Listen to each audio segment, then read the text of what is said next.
I stand in my doctoral regalia at Greensboro Coliseum, scanning the rows of filled seats until I find them. 6 empty chairs. Reserved for the Anderson family. Reserved for the people who should be here celebrating the culmination of 6 grueling years of pharmacy school.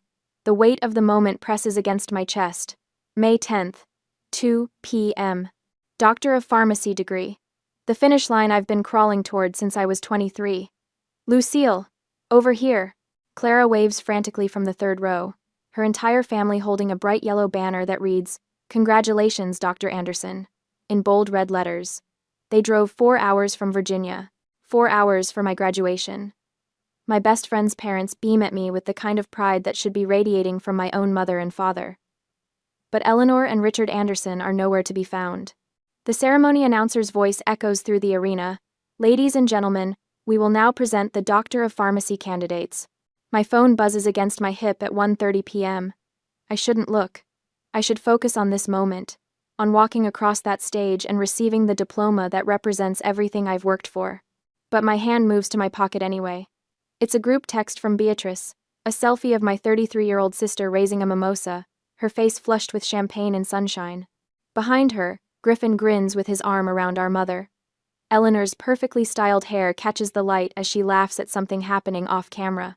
Richard holds a crystal tumbler, his banker's smile wide and satisfied. The backdrop makes my stomach drop. A massive banner stretches across Griffin's deck. Griffin's Big Spring Bash. The caption under the photo reads, "Party of the Year.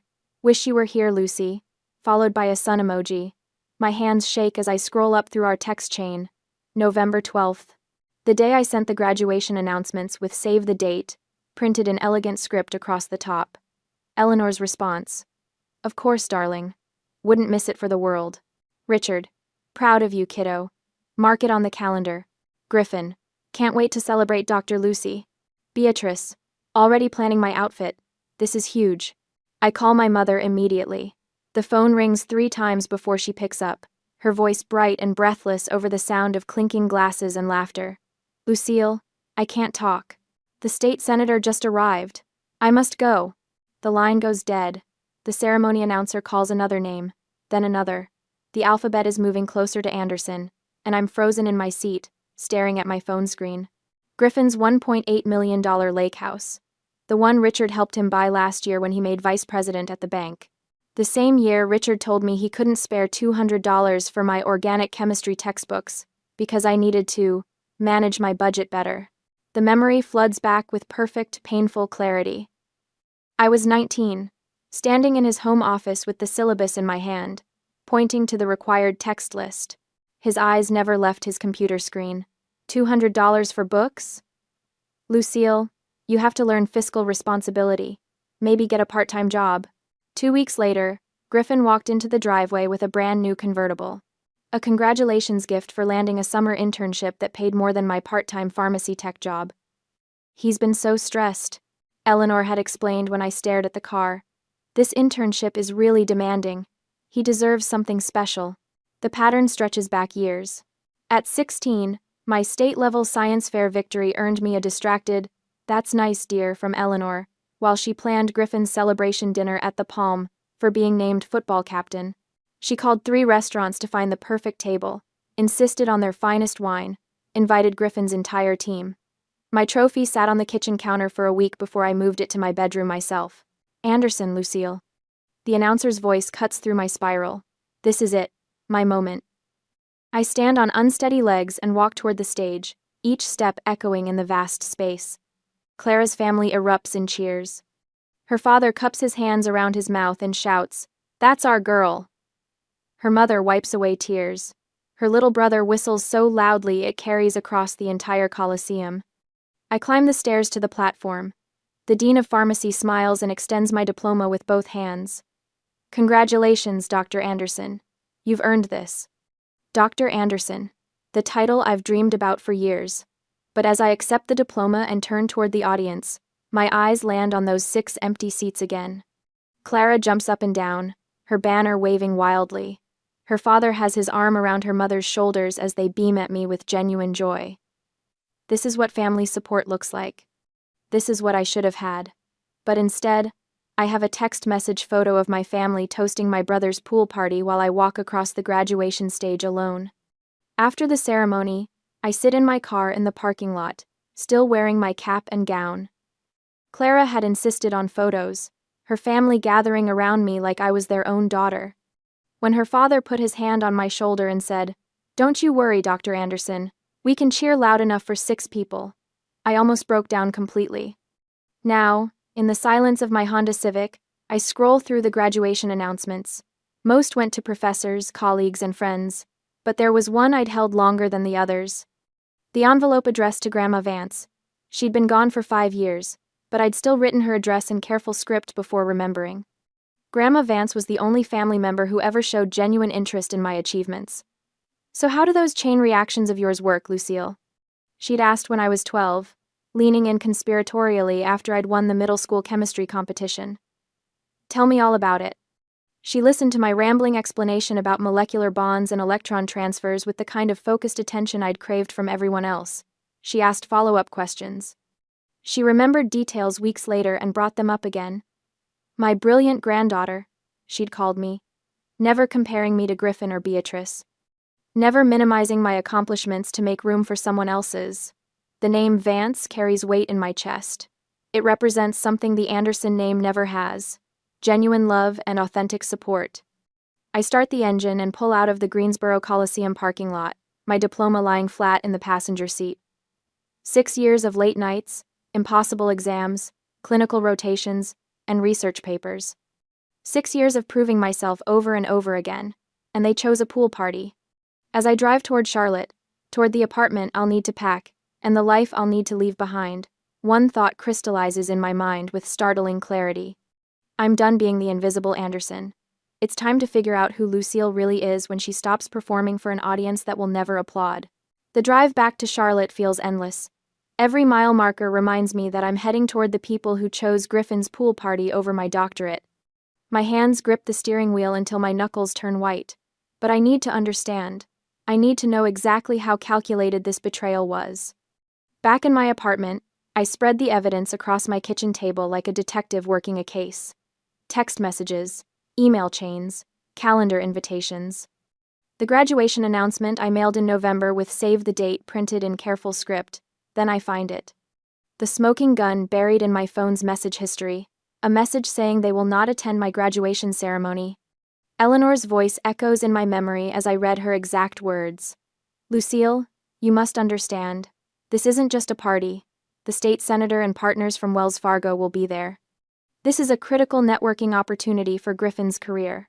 Your graduation. Well, it's just a ceremony, isn't it? Just a ceremony.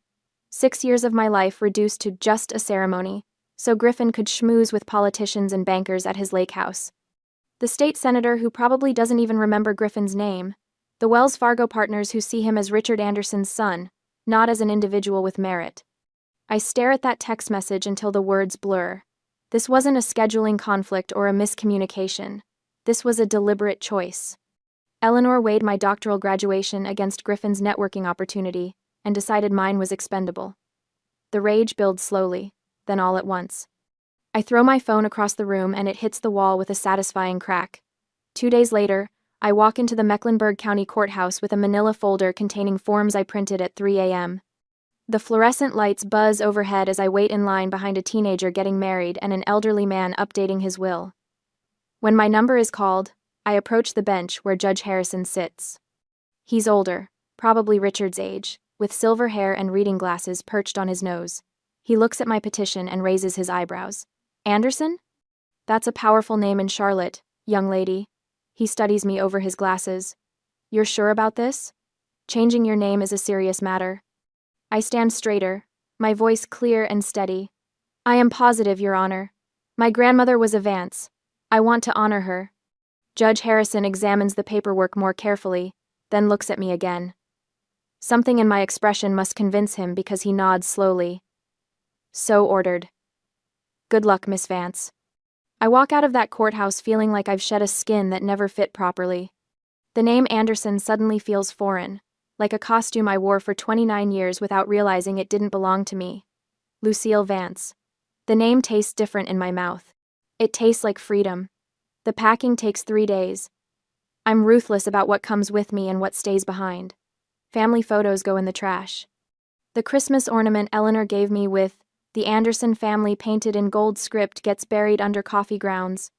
Griffin's college graduation photo, the one where everyone's beaming like he'd just won the Nobel Prize instead of barely passing business school, goes straight into the dumpster.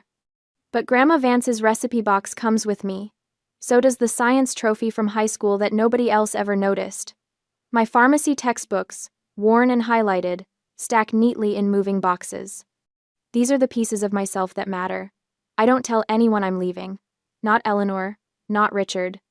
Not even Beatrice, who's probably still nursing a hangover from Griffin's party of the year. They'll figure it out when my apartment sits empty and my phone number goes straight to voicemail. The Honda Civic is packed to the ceiling when I start the engine at sunrise. Boston is 847 miles northeast. A new life, a new name, a clean slate. I don't just move to Boston. I flee. The first 300 miles? I cry. Ugly, gasping sobs that I've been holding back for weeks. I pull over twice at rest stops to collect myself, but the tears keep coming. I'm grieving something I never actually had. A family that would celebrate my achievements instead of treating them as inconveniences.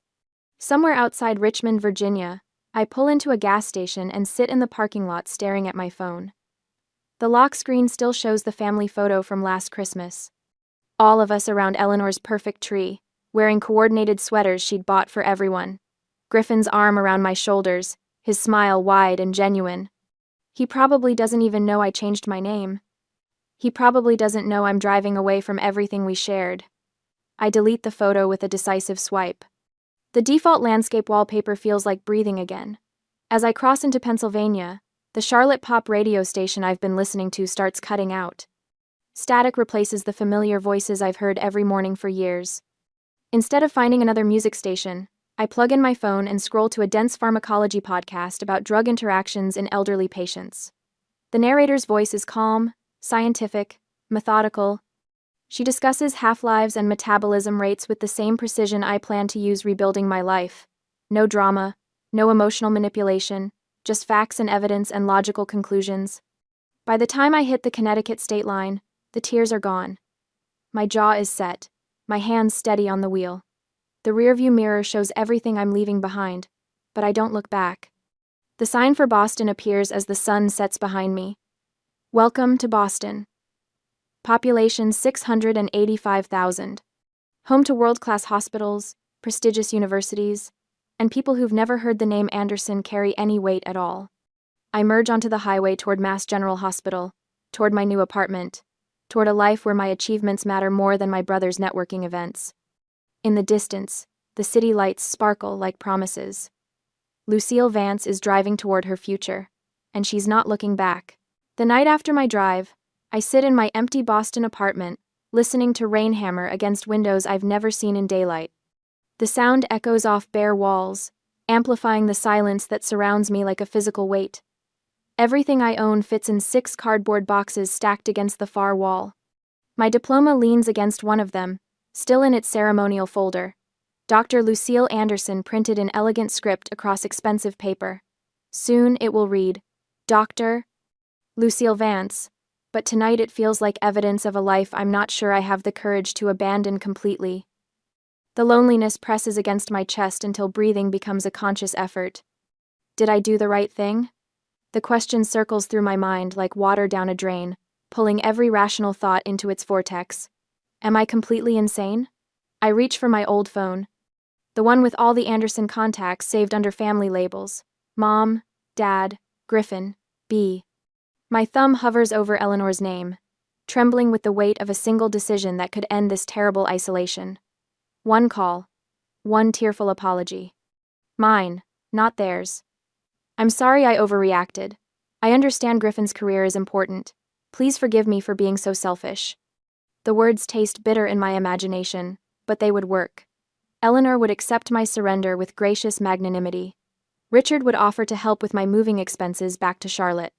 Within a week, I could be Dr. Anderson again, sliding back into my familiar role as the family's invisible achiever. My thumb moves closer to the call button. The apartment feels cavernous around me, like I'm the last person left in the world. No Clara driving 4 hours to cheer me on. No colleagues who know my research. No professors who remember my potential. Just me, and this crushing weight of absolute solitude. The trembling in my hand spreads up my arm. I'm about to press Eleanor's name, when my new phone lights up on the coffee table. The screen glows bright blue in the dark room, and I nearly drop the old phone in surprise. It's an email from Mass General Hospital. Welcome to our pharmacy team, Dr. Vance. Your orientation begins Monday, at 8 a.m. Please report to Human Resources on the 3rd floor of the main building. We look forward to working with you. Sincerely, Dr. Patricia Morgan, Chief of Pharmacy. I stare at the message, reading it 3 times before the words sink in completely. Dr. Vance. Not Anderson. Vance. It's real. This new life isn't a fantasy I've constructed during a temporary breakdown. Mass General Hospital expects Dr. Lucille Vance to show up Monday morning, ready to begin her career as a clinical pharmacist.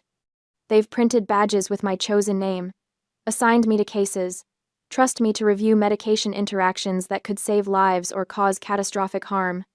I take a shuddering breath that seems to fill my lungs for the first time since arriving in Boston. The email represents more than a job. It's proof that I can exist outside the Anderson family ecosystem. That my pharmaceutical knowledge and clinical training have value independent of Eleanor's approval or Richard's financial support. I power down the old phone without making the call. Walk to the kitchen and drop it into a cardboard box I've marked for the dumpster. The small weight of it hitting the bottom makes a hollow thud that sounds like finality. Back at my laptop, I begin typing a response to Dr. Morgan. Thank you for this opportunity.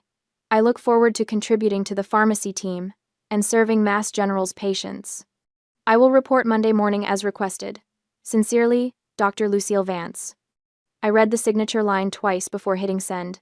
Dr. Lucille Vance. The name feels strange and powerful, like trying on clothes that fit perfectly but look nothing like what I've worn before. My next email goes to the university's registrar's office. I attach the court order from Mecklenburg County, the official document that legally transformed me from Anderson to Vance. The form letter I type is businesslike and brief. Please update my academic records to reflect my legal name change. I am requesting that my diploma be reprinted with my current legal name, Lucille Vance. Attached is the certified court order documenting this change. Thank you for your assistance. Within an hour, I receive a confirmation. Your request has been processed. Your updated diploma will be available for pickup or mailing within 2 weeks. Congratulations on your degree, Dr. Vance. Dr. Vance. Even from a stranger in a registrar's office, the name carries weight I never felt as an Anderson. It doesn't come with decades of family history defining my worth through comparison to Griffin's achievements.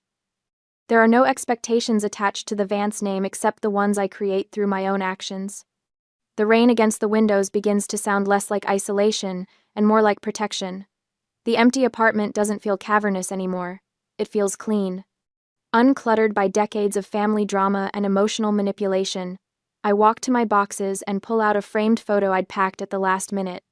Grandma Vance and me at my high school graduation, her arm around my shoulders as she beams with genuine pride. She's wearing her best dress and the pearl earrings she saved for special occasions. Her face radiates the kind of authentic joy Eleanor has never shown for any of my accomplishments. Tell me about those chemistry courses you're planning to take, she'd said after the graduation ceremony. I want to understand what my brilliant granddaughter is going to study. Not brilliant compared to anyone else. Just brilliant. Period.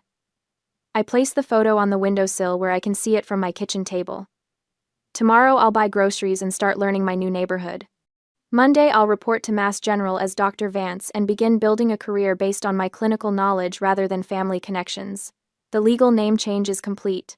All Anderson phone numbers are blocked. Email filters automatically delete anything sent from Charlotte addresses. I am, for the first time in my life, utterly and completely alone, but alone feels different than I expected. The Anderson family's absence isn't a wound anymore. It's an amputation that removed something diseased, leaving healthy tissue to heal properly. The victory of self-protection is real and substantial, but it comes paired with the sharp grief of understanding that some relationships can't be salvaged, only escaped. Outside my window, Boston continues its life without me. 8 million strangers who don't know I'm Richard Anderson's invisible daughter, or Griffin Anderson's overlooked sister. They only know what I show them through my work, my choices, my character. For the first time, that feels like more than enough. 6 months after I vanished from Charlotte, Richard sits in his mahogany-paneled office on the 32nd floor of First Union Plaza, staring at a manila folder like it contains evidence of his own failure. The private investigator, a thin man with wire-rimmed glasses and the kind of patience that comes from tracking down cheating spouses for 20 years, slides the folder across Richard's desk with practiced indifference. She's not missing, Mr. Anderson. Richard's hands remain flat on his desk blotter, unwilling to touch the folder. The missing person report had been his idea, filed 3 months ago when Eleanor's calls to my old number went straight to a disconnected message. They'd convinced themselves something terrible had happened. Kidnapping.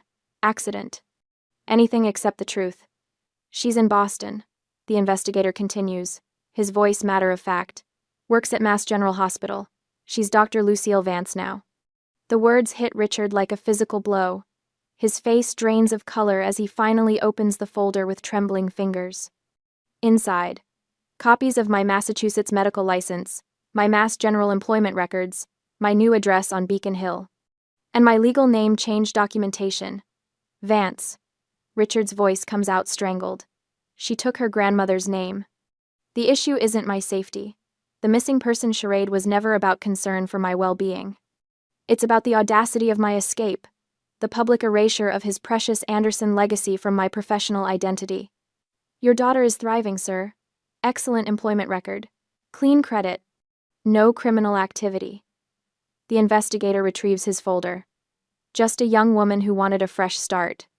After the man leaves, Richard sits alone in his office, staring out at the Charlotte skyline. The Anderson name built this city's financial district. 4 generations of banking excellence. And his youngest daughter threw it away like garbage. Meanwhile, miles north, I'm discovering exactly how immune I've become to their desperate attempts at control. Griffin's message comes through LinkedIn on a Tuesday evening while I'm reviewing patient charts in the Mass General Pharmacy. The notification pops up on my computer screen. Message from Griffin Anderson. A year ago, seeing his name would have sent my heart rate spiking, my stomach clenching with that familiar cocktail of hope and dread. Now I read it with the clinical detachment I reserve for pharmaceutical interaction warnings. Mom is devastated that you changed your name. This is so selfish. You're hurting the entire family with this childish tantrum. Dad had to hire a private investigator because we thought you were dead. How could you do this to us? I read the message twice. Then I click block and return to my patient charts without so much as a spike in my heart rate. The words that would have destroyed me a year ago bounce off me like rain on concrete. For the first time in my life, I am completely immune to Anderson family manipulation. My first year of residency at Mass General is brutal in every way except the one that matters most. No family drama sucking the life out of every achievement. When I drag myself home after 14-hour shifts, my exhaustion is clean, pure, the result of meaningful work instead of emotional warfare. That's how I'm functioning when the complex case comes in on a Thursday morning in March. Mrs. Patterson, 67, post-liver transplant patient presenting with multi-organ failure.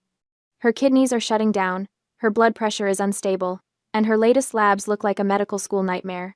The attending physicians are stumped. Dr. Reyes, the head of transplant medicine, stands at Mrs. Patterson's bedside with 3 residents and an infectious disease specialist, all of them wearing identical expressions of controlled panic. We've run every test twice, Doctor.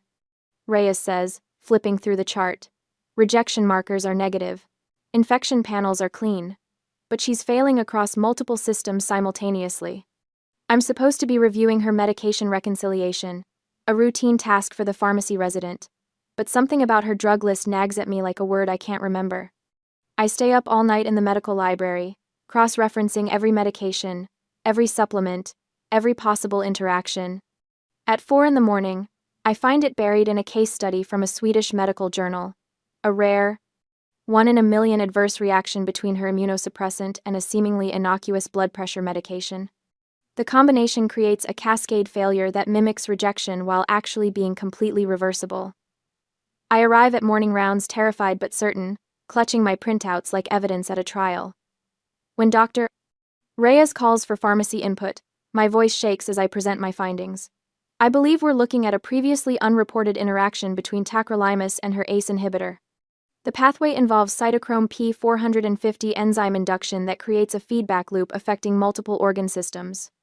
The silence stretches for 15 seconds. Dr. Reyes, a notoriously difficult woman who once made a resident cry during rounds, stares at me with an expression I can't read. Show me the literature.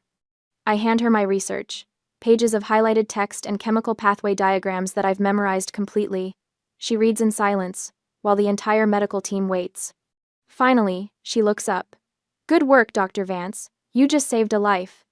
That quiet, good work, reverberates through my chest, with more power than any standing ovation the Andersons ever gave Griffin. This praise is earned, specific, and real. It comes from someone who respects my competence, not someone trying to manipulate my emotions. Mrs. Patterson recovers completely after we adjust her medications. 3 weeks later, she sends a thank you card addressed to Dr. Vance and the angels at Mass General.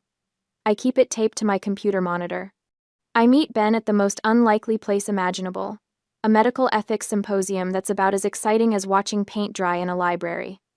But the topic is data modeling in pharmaceutical research, and when he presents his findings on algorithmic bias in clinical trials, I can't help myself. During the Q&A, I raise my hand. Your methodology assumes random distribution of confounding variables, but that's exactly the bias you're trying to identify. You're measuring the problem with the same flawed tools that created it. The room goes silent. Ben looks at me for a long moment, then grins. You're absolutely right. The circular logic is embarrassing obvious now that you've pointed it out. He doesn't try to defend his work or minimize my critique. He just listens. After the session, he finds me at the coffee station. You were right about the data bias, he says, handing me a cup. I'm Ben. Can I buy you dinner so you can tell me what else I'm wrong about? His respect for my intellect hits me like a revelation. Griffin used to argue with me to win. Richard dismissed my opinions before I finished speaking. Ben wants to hear more. I'm Lucille, I say, accepting his coffee. And yes, you can buy me dinner, but fair warning, I have opinions about everything. Perfect, he says. So do I. This should be interesting. 6 months later, Ben watches me pace around my apartment, muttering pharmaceutical terminology while preparing for a major presentation to the hospital board about a new pharmacy protocol I've designed. I'm stressed, scattered, completely in my own head. He doesn't tell me to calm down or offer empty reassurances. Instead, he quietly brings me coffee and a sandwich I forgot to eat. He smiles and nods as a sign that he is always here, silently watching me all the time, so I don't have to be afraid. I stop pacing and look at him. The memory of 16-year-old me, alone with my science fair trophy, flashes through my mind with painful clarity. This quiet, steadfast support is the validation I've been seeking my entire life. It's not about flashy celebrations or networking opportunities. It's about someone making space for me to succeed. That night, as I present my research to a room full of department heads and hospital administrators, I feel something I've never experienced before. Complete confidence in my own worth, independent of anyone else's approval. The foundation is solid now. Everything I build from here will be mine. 4 years have passed since I fled Charlotte with nothing but my diploma and a fierce determination to build something real. The woman who stood alone at graduation feels like someone I used to know, someone whose desperate need for approval once dictated every decision. I'm adjusting my white coat in the mirror of my new office at Mass General Hospital, lead clinical pharmacist. The nameplate on my door reads, Dr. Lucille Vance, Pharm D, in crisp black lettering. No Anderson in sight. Clara bursts through the door without knocking, her arms full of congratulatory flowers from colleagues back in Virginia. Look at you, hotshot! Your own office with actual windows that don't face a brick wall. The view of the parking garage is quite inspiring. I laugh, accepting the bouquet she thrusts into my hands. I can see people coming and going, very metaphorical. She plops into the visitor's chair across from my desk, the same chair where pharmaceutical sales representatives will soon sit, seeking my approval for their latest compounds. The irony isn't lost on me. People now seek my validation, my professional opinion, my signature on formulary recommendations. Tell me everything about the promotion ceremony, Clara demands. And don't you dare downplay it. I want details. The memory of yesterday's announcement still feels surreal. Dr. Patricia Chen, the chief of pharmacy, called me into her office with that expression she wears when discussing medication errors. My stomach dropped, wondering what mistake I'd made, what protocol I'd missed. "Lucille, sit down." She gestured to the chair across from her mahogany desk, the same spot where she'd interviewed me 4 years ago when I was just another desperate graduate seeking validation through professional achievement. I'll cut to the chase. "The board approved your promotion to lead clinical pharmacist. Congratulations." The moment had passed in slow motion. 4 years of proving myself, of staying late to review complex cases, of presenting research findings to skeptical attending physicians, of earning respect one clinical decision at a time. All of it culminating in those simple words, "Congratulations." I still can't believe it, I tell Clara now, sinking into my new desk chair. The leather is real, not the fake vinyl from my previous cubicle. Dr. Chen said my work on the post-transplant protocol alone justified the promotion. Clara grins. "Remember that case you told me about? The one where you figured out the medication interaction everyone else missed?" The memory floods back. Mrs. Patterson, a huge case where I'd spent sleepless nights cross-referencing obscure drug interactions, diving deep into pharmaceutical literature that most clinicians never touch. "That's what real achievement feels like," I tell Clara. "Saving lives, not collecting trophies to impress people who couldn't care less." My phone buzzes with a text from Ben, who's currently presenting his latest biotech research at a conference in San Francisco. "Proud of you, lead pharmacist Vance. Can't wait to celebrate properly when I get home tomorrow. Dinner reservations at that place you love." The simplicity of his support still catches me off guard sometimes. No competition, no conditions, no need to diminish my success to make room for his ego, just genuine pride in my accomplishments. Clara notices my smile. "Ben?" He made dinner reservations to celebrate. At Benedetto, that little Italian place in the North End. The one with the terrible parking and amazing tiramisu? That's the one. I set my phone down, but the warmth of Ben's message lingers. "You know what's strange? I keep waiting for the other shoe to drop. For someone to say this promotion was a mistake, or that I don't deserve it." Clara's expression grows serious. "That's the Anderson programming talking. You've spent your whole life believing you had to earn love through achievement, but even perfect performance was never enough for them." She's right, of course. The invisible achiever syndrome ran so deep I'd carried it to Boston, into my professional relationships, into the way I approached every challenge as a test of my worthiness. But something shifted over these 4 years. The colleagues who became my chosen family celebrated my clinical victories without comparing them to anyone else's accomplishments. My research publications earned recognition based solely on their merit. My patient care awards accumulated not because I was competing for approval, but because I was genuinely good at my job. I published 3 research papers this year, I say. More to myself than to Clara. Presented at 2 national conferences. Led the implementation of a new pharmacy protocol that reduced medication errors by 18%. And nobody minimized those achievements. Nobody suggested I was showing off or getting too big for my britches. Nobody threw a pool party on the same day to steal attention from my success. Clara reaches across the desk and squeezes my hand. "Welcome to what normal family support feels like. This is how people who love you properly react to your wins." Through my office window, I watch a young resident hurry across the parking garage, white coat flapping behind him, probably rushing to save someone's life. 4 years ago, that was me, desperate to prove my competence to anyone who would listen. Now I'm the one people come to for answers. The lead clinical pharmacist, whose recommendations carry weight, whose expertise is sought and valued, the invisible achiever became highly visible to everyone who matters. My computer chimes with an email notification. The sender's name makes my breath catch. Eleanor Anderson. Clara notices my face change. "What is it?" I stare at the subject line. "Your wedding announcement." Below it, my email filter has automatically sorted the message into a folder labeled Blocked Senders, Auto Delete. The irony is perfect. Eleanor discovered my engagement through mutual acquaintances on social media, saw photos of the venue Ben and I toured last weekend, probably caught wind of the bridal shower my colleagues are planning for next month. I can picture her panic as clearly as if I were standing in her Charlotte living room.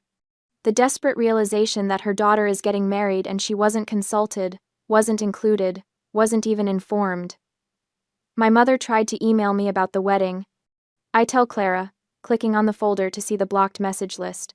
It went straight to my filters. Clara's eyebrows shoot up. Are you going to read it? I hover the cursor over the email for a moment, then close the folder without opening it. No. Whatever manipulation, whatever guilt trip, whatever demand for inclusion she's typed up, it doesn't have an address anymore. The email will be automatically deleted in 30 days, unread and unanswered. Eleanor's panic and drama, her desperate attempt to insert herself into my life, will disappear into the digital void without ever reaching me. This is the true victory. Not just that I built a successful career despite their neglect, but that their opinions no longer have the power to wound me. Their panic about being excluded from my wedding day carries no weight because I've finally learned what authentic support looks like. Ben's text, Doctor. Chen's professional respect, Clara's unwavering loyalty, my colleagues' genuine celebration of my achievements. This is what family feels like when it's chosen, rather than assigned. I delete the email notification and turn back to Clara, who's watching me with something like wonder. 4 years ago. That would have destroyed you, she says quietly. 4 years ago, I was still performing for their approval. I lean back in my real leather chair, looking out at the parking garage where people come and go without needing anyone's permission. Now I'm living for my own. A year later, I got another promotion and became Dr. Lucille Vance, lead clinical pharmacist, in bold, confident letters. The promotion came through last month, lead clinical pharmacist. The youngest person ever to hold this position at Mass General. My research on post-transplant medication protocols has been published in 3 major journals. Speaking engagements pile up on my desk faster than I can accept them. But none of that compares to the quiet satisfaction I feel when I look at my left hand. The simple platinum band catches the fluorescent light as I review patient charts. Ben proposed a year ago in the most perfectly understated way possible, during a medical ethics symposium coffee break. Of all places, Dr. Vance. He'd said, sliding into the seat next to me with 2 cups of terrible conference coffee. I have a hypothesis I'd like you to help me test. Oh, really? I'd raised an eyebrow at his serious expression. And what hypothesis would that be, Dr. Martinez? That we'd make an excellent research partnership, long-term, say, 50 or 60 years of collaborative work? He'd pulled out a ring box with the same methodical precision he used in his lab. What do you think? Would you be interested in co-authoring the rest of our lives? I'd laughed so hard I nearly spilled coffee on my presentation notes. Ben Martinez, did you just propose to me using the scientific method? Peer review encouraged, he'd grinned, opening the box to reveal a stunning but practical solitaire. So, will you accept my research proposal? The memory still makes me smile as I finish my afternoon rounds. Ben understood something the Anderson family never grasped. Love isn't about grand gestures or flashy displays. It's about showing up consistently, making space for each other's success, and choosing partnership over competition. My phone buzzes with a text from him now. Grocery run complete. Dinner prep started. You focus on changing the world. I'll handle the logistics. See you at 7. The exact words he'd used in his wedding vows 3 weeks ago. Our wedding was everything the Anderson family's events were not. Small, intimate, and filled with people who had earned their place through years of genuine support. Clara flew in from Virginia, tears streaming down her face as she watched me walk down the aisle. My university professor, the one who had guided my doctoral studies, beamed as he walked me down the aisle. You did good, Dr. Vance, he'd whispered, just before we reached the altar. Your grandmother would be proud. Ben's vows had been perfect. No flowery promises about perfection or fairy tale endings, just honest commitment. I don't promise to make your life perfect, he'd said, looking directly into my eyes. But I promise to be your partner, to champion your successes, and to always handle the logistics while you're saving the world. The Andersons were not just uninvited, they were unmissed. I lock my office and head home to the brownstone apartment Ben and I share in Back Bay. The evening light filters through the tall windows as I climb the stairs, and the smell of something delicious drifts from our kitchen. How did the board meeting go? Ben calls from the stove, not turning around as he stirs something that smells like heaven. They approved the protocol. I drop my bag by the door and lean against the kitchen counter. Full implementation across all units starting next month. Of course they did. He turns and grins at me. It's groundbreaking work, Dr. Vance. They'd be idiots not to approve it. This is what the Anderson family never understood. Success shared becomes success doubled. Ben's pride in my achievements doesn't diminish him. It elevates both of us. The next morning arrives gray and rainy. I'm stressed, pacing our living room while reviewing my notes for the major presentation I'm giving to the hospital board about expanding the new pharmacy protocol system-wide. My stomach churns as I mutter key points under my breath, reorganizing slides on my laptop for the third time. Interaction rates decreased by 37%. I recite to the empty room. Cost savings projected at $2.4 million annually. I stop and shake my head. No, that's not the right opening. Should I start with patient outcomes or financial impact? Ben appears in the doorway, watching me pace. He doesn't say, "Calm down," or "You'll be fine," or any of the meaningless platitudes I've heard before. Instead, he quietly disappears into the kitchen. 5 minutes later, he returns with a steaming mug of coffee, prepared exactly how I like it, and a plate of toast with the almond butter I forgot to eat for breakfast. "You're gonna be brilliant," he says simply, setting both on the coffee table. The protocol is groundbreaking. The board knows it. I stop pacing and look at him. Really look at him. Standing there in his rumpled morning shirt, hair sticking up from sleep, offering practical support without fanfare or expectation of gratitude. A memory flashes through my mind with startling clarity. 16-year-old me, standing alone in our Charlotte kitchen with my state science fair trophy. Eleanor's distracted, "That's nice, dear," before rushing off to plan Griffin's celebration dinner, the trophy sitting on the counter for a week before I moved it to my bedroom myself. This moment with Ben is the exact opposite of that memory. This is what I've been searching for my entire life without knowing it. Not applause or elaborate praise, but someone making quiet space for me to succeed. "Thank you," I say, and my voice comes out steadier than it has all morning. This is exactly what I needed. "I know," he says, kissing my forehead. "That's what partners do." The presentation goes flawlessly. The board approves expansion of the protocol to all departments. My research will impact patient care across one of the country's most prestigious hospitals. But the victory I carry home that evening isn't about professional recognition. It's about coming home to someone who celebrated my success by doing the dishes and walking our dog. Later that night, I sit at my desk working on the research paper that will accompany the protocol implementation. Ben has settled into his chair across the room with a book about biotech innovations, occasionally reading aloud interesting passages that might connect to my work. The house is quiet except for the soft turning of pages and the gentle clicking of my keyboard. There's no anxiety about approval, no fear of criticism, no desperate need to prove my worth to anyone. Just peace. I pause in my writing and look around our living room. Books stacked on every surface, 2 coffee mugs on the table, Ben's reading glasses sliding down his nose as he concentrates. This is what happiness looks like. Not flashy or dramatic, just steady and real. My phone sits silent on the desk. The email filters I installed years ago continue their invisible work, ensuring that any attempts at contact from Charlotte disappear before they can reach me. I haven't thought about the Anderson family in months. They've become irrelevant to my daily existence.